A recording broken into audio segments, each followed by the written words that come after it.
with the Rafale, the Sukhois, MiG-29s, the Jag. देश आज 26 जनवरी को 74वां गणतंत्र दिवस मना रहा है।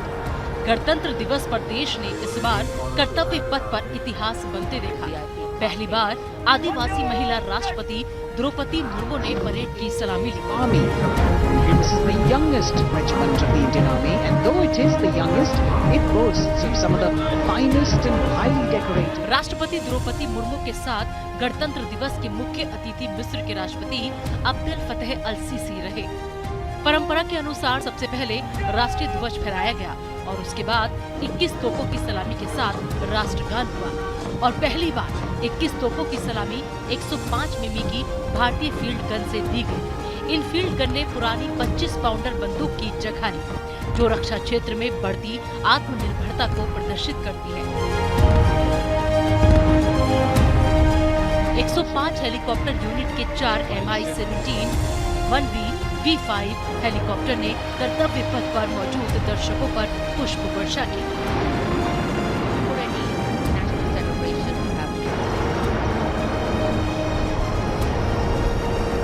These are visual shots taken. Bharat अपना 74वां गणतंत्र दिवस मना रहा है। हर साल जनवरी की 26 तारीख को देश में गणतंत्र दिवस मनाया जाता है। इस मौके पर देशवासियों का हर्षोल्लास देखने लायक होता है। कश्मीर से लेकर कन्याकुमारी तक पूरा भारत एक रंग में रंगा नजर आता है। कर्तव्य पथ पर सबसे पहले परेड की शुरुआत हुई, जिसमें देश की सैन्य शक्ति और सांस्कृतिक विविधता की झलक देखने को मिली। परेड की कमान परेड कमांडर लेफ्टिनेंट जनरल धीरज सेठ, अति विशिष्ट सेवा मंडल दूसरी पीढ़ी के सेना अधिकारी ने संभाली। इस बार समारोह में मिस्र के सैन्य दल ने भी परेड में हिस्सा लिया।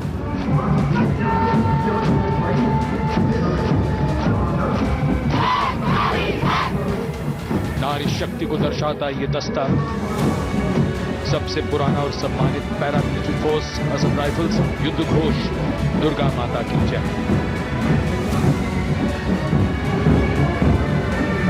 कर्तव्य पथ पर भारतीय नौसेना, भारतीय वायुसेना और सेना की 6 टुकड़ियों ने आत्मनिर्भर भारत की झलक दिखाई। As I mentioned earlier, the bars, which has got itself into the Indigenous Bahar, was almost a kind of in Air Force,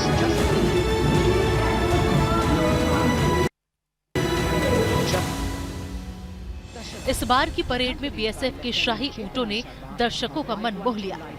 सीमा सुरक्षा बल की ऊंट टुकड़ी ने डिप्टी कमांडेंट मनोहर सिंह खींची की कमान में सलामी मंच से मार्च पास्ट किया। साथ ही पहली बार महिला ऊंट सवारों ने परेड में भाग लिया। ये महिला राइडर राजस्थानी कहावत हरी छोरियां के छोरों से कम का इस कहावत को चरितार्थ कर रही है। सीमा सुरक्षा बल का ऊंट सवार बैंड दस्ता। इस बार गणतंत्र दिवस की परेड पहले की तुलना में कुछ ज्यादा ही खास रही। गणतंत्र दिवस परेड में कुल 23 झांकियां देशवासियों को देखने को मिली।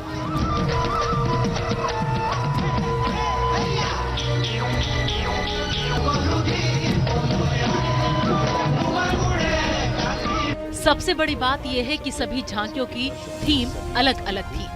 अधिकांश झांकियों में भारतीय संस्कृति, सेना की सशक्त भूमिका, नया जम्मू कश्मीर, महिला सशक्तिकरण और अयोध्या के दीपोत्सव को विशेष रूप से शामिल किया गया। कुल 23 झांकियों में से 17 झांकियां देश के अलग अलग राज्यों और केंद्र शासित प्रदेशों की और 6 अलग सरकारी मंत्रालयों और विभागों की शामिल रही।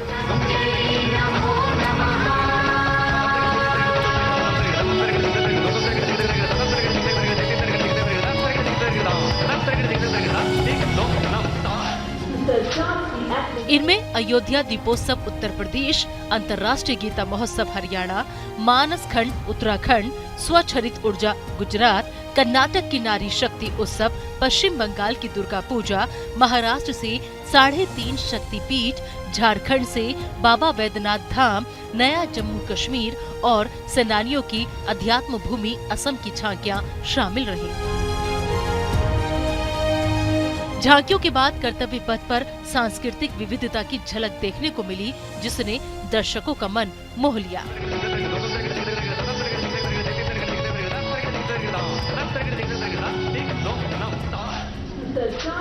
इसके बाद फ्लाई पास्ट में भारतीय वायुसेना के 45 विमानों, भारतीय नौसेना के 1 और भारतीय सेना के 4 हेलीकॉप्टर्स ने सांसों को थाम देने वाला एयर शो दिखाया।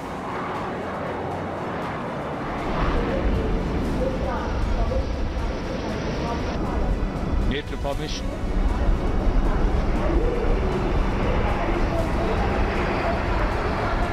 Airborne Early Warning and Control विमान AEWNC। इसमें Rafale, MiG-29, Su-30, Sukhoi 30, MKI Jaguar, C-130, C-17, Dornier Dakota, LC एचबर्टन, अपाचे, सारंग और AEWNC जैसे पुराने और आधुनिक विमान हेलीकॉप्टर कर्तव्य पथ के ऊपर बाज, प्रचंड, तिरंगा, तंगेल, वज्रंग, गरुड़, भीम, अमृत और त्रिशूल समेत कई रूपों में उड़कर आसमान में गर्जना करते नजर आए।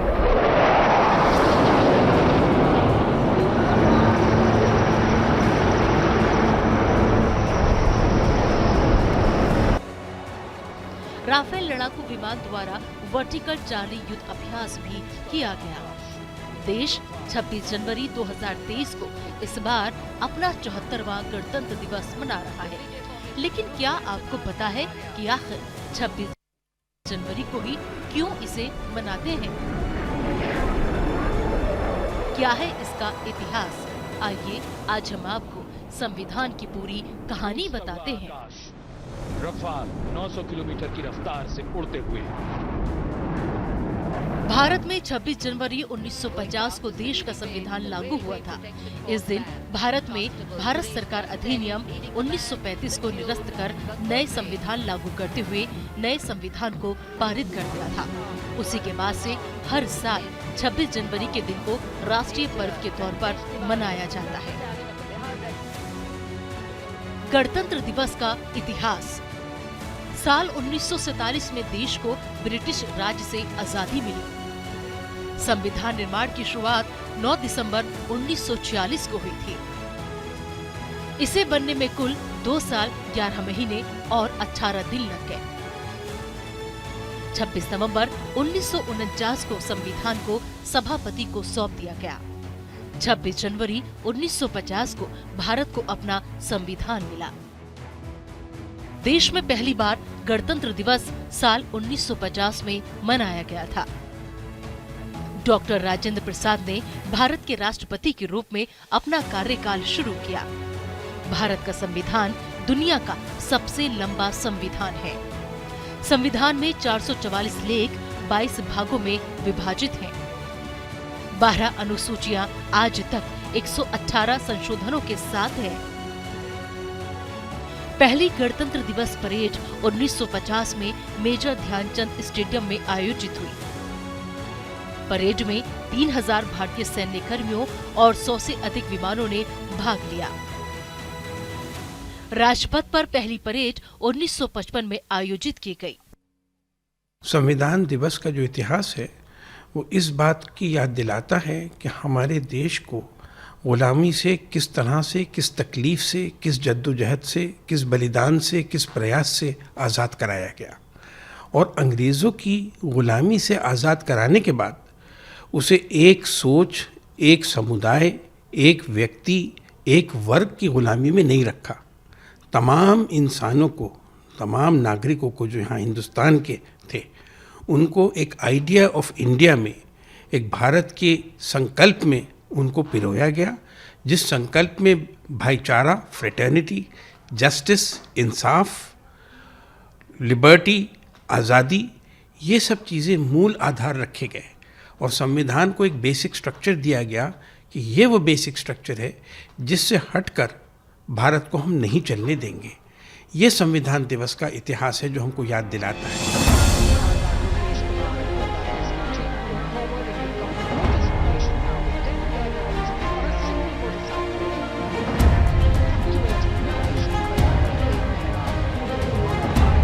जनवरी के महत्व को बनाए रखने के लिए उसी दिन भारत को एक लोकतांत्रिक पहचान दी गई। संविधान के लागू होने के बाद पहले से चले आ रहे अंग्रेजों का कानून गवर्नमेंट ऑफ इंडिया एक्ट 1935 को भारतीय संविधान के जरिए भारतीय शासन दस्तावेज के रूप में बदल दिया गया। इसीलिए हर साल हम भारतवासी 26 जनवरी को गणतंत्र दिवस के रूप में मनाते हैं।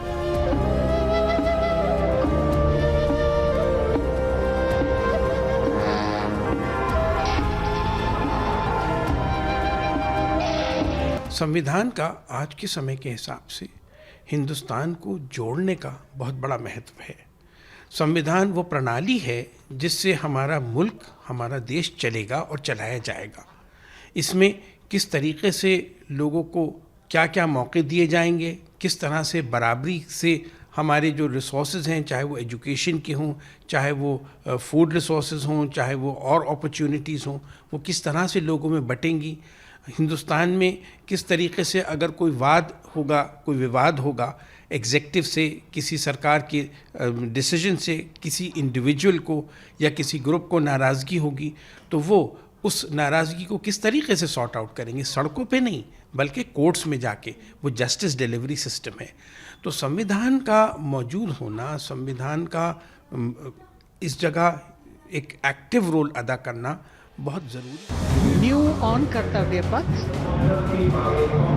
DRDO। संविधान लागू होने के बाद भारत एक आजाद और संप्रभु गणराज्य बन गया। ये दिन हम भारतवासी बहुत धूमधाम और उत्साह के साथ धार्मिक भेदभाव से परे होकर एक राष्ट्रीय त्योहार के रूप में मनाते हैं।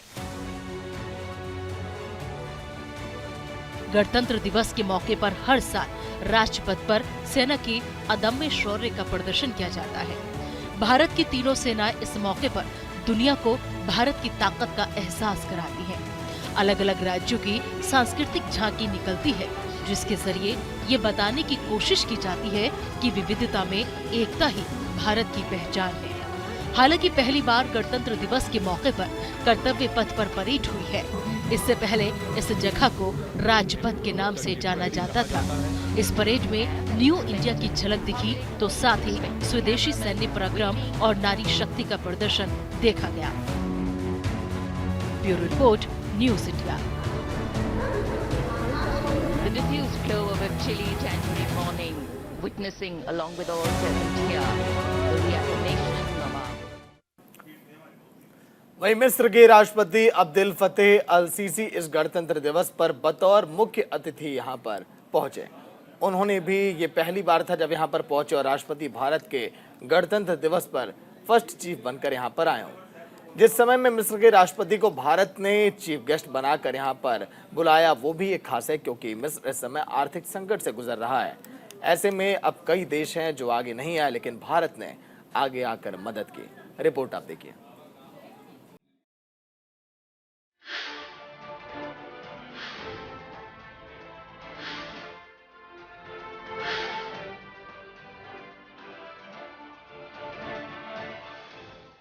हाल ही में भारत ने जब गेहूं के निर्यात पर पाबंदी लगाई थी, तब भी मिस्र को गेहूं की कई टनों की खेप भेजी गई थी।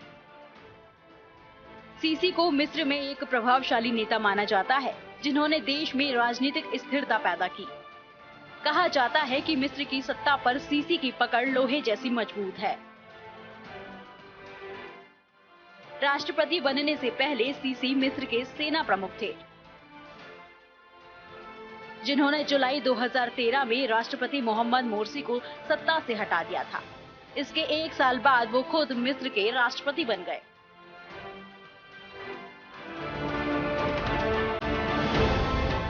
वैसे तो किसी भी विदेशी राष्ट्राध्यक्ष को परेड का मेहमान बनाना एक परंपरा रही है, लेकिन किसी भी मेहमान को बुलाने का फैसला कई वजहों से लिया जाता है।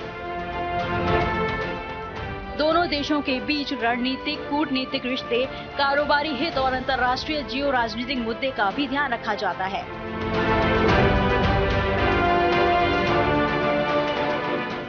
मिस्र के साथ भारत के रिश्ते तो अच्छे हैं ही, साथ ही कारोबारी हित भी बड़े हैं। पिछले साल भारत ने मिस्र को सबसे ज्यादा गेहूं का निर्यात किया था।